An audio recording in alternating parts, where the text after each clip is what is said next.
జర్నలిస్టులు ప్రధానంగా తమ వృత్తిపరమైన భద్రత, ఆర్థిక స్థిరత్వం మరియు కుటుంబ సంక్షేమం కోసం దశాబ్దాలుగా పలు డిమాండ్లను చేస్తున్నారు అధ్యక్ష. ఇక్కడ కాస్త కొన్ని విషయాలు మాట్లాడారు అధ్యక్ష. మంత్రి గారు ఉన్నారు, press academy chairman Srinivas Reddy గారు కూడా మన సభలో గ్యాలరీలో కూర్చున్నారు. చాలా మంది మిత్రులు కూడా చూస్తున్నారు. జర్నలిస్టుల సమస్యలు అనేటివి మనం మానవీయ కోణంలో చూడాలి అధ్యక్ష. చాలా మంది మిత్రులు నాకున్నారు అధ్యక్ష. మేము చూస్తుంటాం, వృత్తి ఏమో నిరంతరం పరిగెత్తుతుండాలి, ప్రతి నిమిషం అలర్ట్గా ఉండాలి, రోజంతా రాత్రంతా అదే పని చేస్తూ ఉండాలి, సమాచారం సేకరణ చేస్తుండాలి, చేరవేస్తుండాలి. కానీ వారి వేతనాలు చూస్తే మాత్రం గొర్రెకు తోక ఎంత ఉంటుందో వారి వేతనాలు అంత చాలా తక్కువగా ఉన్నాయి అధ్యక్ష. వారి కుటుంబాలు ఎట్లా పోషించుకుంటున్నారో, వారి పిల్లల్ని ఎట్లా చదువుకుంటున్నారో, ఎలా చదువులు ఆరోగ్యానికి ఖర్చు పెడుతున్నారో ఇవన్నీ చూస్తే చాలా బాధాకరం అనిపిస్తుంది అధ్యక్ష. కొంతమంది విలేకరుల మీద ఆరోపణలు వస్తాయి, కానీ చాలా మంది విలేకరులు మరి ఇబ్బందులు పడుతున్నారు. ఆరోపణలు చూస్తున్నారు తప్ప వారి కుటుంబాలు ఎట్లా బ్రతుకుతున్నాయనే పరిస్థితి లేదు. ఇలా వాళ్ళు ధర్నా చేయలేరు, గొడవ చేయలేరు, వేతనాలు పెంచమని అనలేరు. అదే వృత్తికి ఎంచుకున్నారు, వాళ్ళు పనిపించోళ్ళు అధ్యక్ష. ఈ వృత్తికి ఒకసారి అలవాటు పడితే ఇది ఒక ఊబిలో ఊరుకుపోయినట్టే ఈ ప్రొఫెషన్ ఉంటే తప్ప దీంట్లో నుంచి బయటపడరు.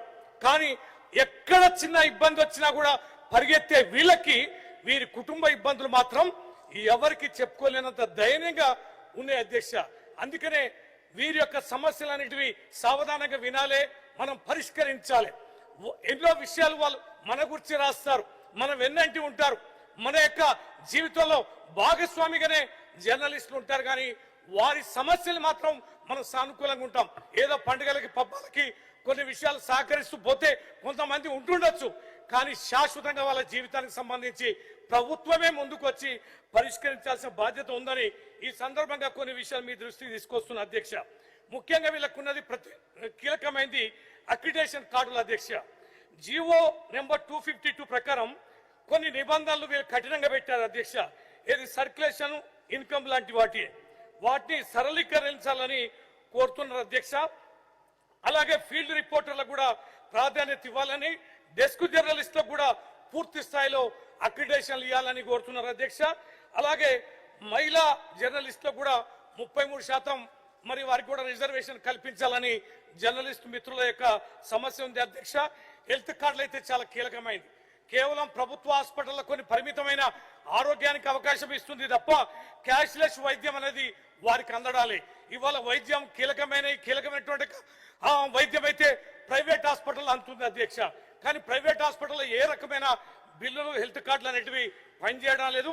ప్రైవేట్ వైద్యశాలలో కూడా వారి హెల్త్ కార్డులు, మనం ఉద్యోగాలు లక్షలాది ఉద్యోగాలు ఇవ్వకపోయినా వీరు ఉద్యోగస్తులాగా పనిచేస్తున్న వీరికి ప్రభుత్వ హెల్త్ కార్డులు ఏ వైద్యశాలలో పనిచేసినా కూడా వారికి వర్తించేలా ఇవ్వాలని చెప్పి మీ ద్వారా కోరుతున్న అధ్యక్ష. అలాగే వెల్ఫేర్ ఫండ్ అండ్ పెన్షన్ కూడా, ఈ పెన్షన్ సంబంధించి సంక్షేమం సంబంధించిన ముందు మంత్రి గారు సమాధానం చెప్పారు. వారి మేనిఫెస్టోలో కూడా ఈ జర్నలిస్టులని మరి ఎన్నో రకాలుగా ఆదుకుంటామని హామీ ఇచ్చింది అధ్యక్ష. ఆ హామీని వారు నెరవేర్చడాలి. పాపం వారు కూడా ఆ సందర్భంగా ఎన్ని రకాలుగా మా మీద దుమ్మెత్తి పోసినారు, మీకు ఎన్నో వార్తలు అందించారు అధ్యక్ష. ఆ కనికరం అన్న చూపించాలి. ఇస్తామన్నారు 5 లక్షలు, 1,00,000 ఇస్తున్నారు అధ్యక్ష. అది చనిపోయిన కుటుంబాలకు కేవలం 3,000 ఇస్తున్నారు. ఆ 3,000 ఎక్కడ సరిపోతాయి? వాటిని కూడా పెంచాలని ఈ సందర్భంగా మీ ద్వారా విజ్ఞప్తి చేస్తున్న అధ్యక్ష. అలాగే రైల్వే పాసులు కానీ, బస్సు పాసులు కానీ వీటిని కూడా అందించాలని, అలాగే డిజిటల్ మీడియా గుర్తింపు కూడా, మరి వీళ్ళకి యూట్యూబ్ ఛానల్స్ ఉన్నాయి, వెబ్ పోర్టల్ జర్నలిస్ట్ కూడా గుర్తింపు కార్డులు ఇవ్వాలని మీ ద్వారా విజ్ఞప్తి చేస్తున్న అధ్యక్ష. ఈ యొక్క హైకోర్టు ఆర్డర్ ప్రకారం ఏప్రిల్ 30 వరకు అక్రిడేషన్ కార్డులు ఇవ్వాలని చెప్పని ఆదేశం ఉంది. ఇంకా మిగతా వాళ్ళందరూ కూడా ఇవ్వండి, అందరినీ చేర్చండి. ఈ యొక్క అక్రిడేషన్ కార్డులు కానీ, హెల్త్ సంబంధించి కానీ 5 లక్షలు ఇవ్వడంలో కానీ, హెల్త్ సంబంధించిన అన్ని హాస్పిటల్లో పనిచేసేలాగా ఉపయోగపడేలాగా కార్డులు ఇవ్వాలని మీ ద్వారా విజ్ఞప్తి చేస్తున్నా. ఇది కేవలం ఒక వారి ప్రభుత్వ ఉద్యోగాలు మనం ఇవ్వలే. అనేక మంది యువకులు వారు ఆ వృత్తిని ఎంచుకొని పనిచేస్తున్నారు. వారికి ఇతోధికంగా మనం సాయం చేస్తే, వారి కుటుంబాలు సంక్షేమంగా ఉంటే, వారు హెల్దీగా ఉంటే వార్తలు కూడా బ్రహ్మాండంగా చేస్తారు, నిత్యం అందుబాటులో ఉంటారు, మీ గురించి కూడా మంచిగా రాస్తారు అధ్యక్ష. అంటే చివరి ప్రశ్న కాబట్టి చాలా కీలకమైంది కాబట్టి మీ దృష్టి చేస్తున్న అధ్యక్ష. మీకు ఇది వారు రుణపడి ఉంటారు, మీ వార్తలే రాస్తారు, మీ ప్రభుత్వం గురించి మంచిగా రాస్తారు.